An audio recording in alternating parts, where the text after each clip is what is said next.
Hi, I'm coming to you live from UGA, the University of Georgia at Athens. I'm down here with my son who is starting as a freshman down here, and also my daughter who's a junior. But they're doing some things out on their own right now, and I thought I would do this Light the World Challenge. We're on day 76 of the Light the World Build the Kingdom Challenge, and it's where every day we get down on our knees and we ask God what's one thing we can do to light the world, to build the kingdom, to make the world a better place. And today I was looking at the passage that Jesus says, "Ask and ye shall receive, knock and it shall be opened unto you." And he talks about how asking in his name. And he tells them, before this time you never asked in my name, and I'm telling you to ask in my name. There is power in his name. And there's also power in being specific when we ask in his name. And also I wanted to bring out something that I've noticed lately. I've been talking to my dad about this a lot lately.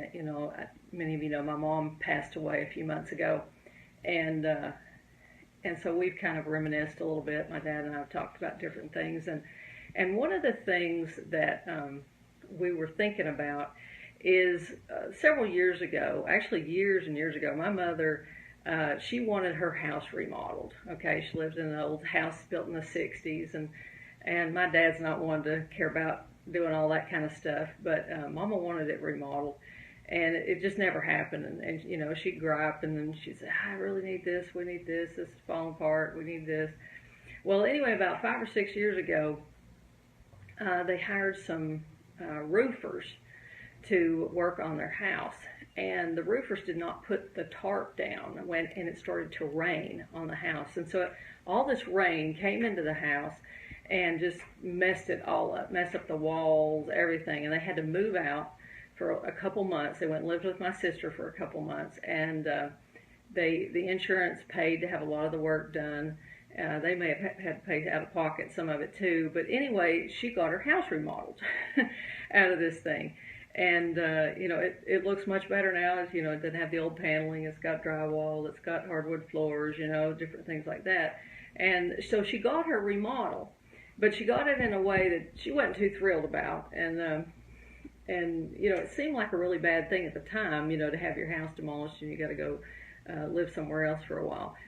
But I've noticed this pattern. When you ask for something big, like something you're really stretching to, it's not something that's like the next logical step, but it's something big. It's out there, and you're dreaming big for it.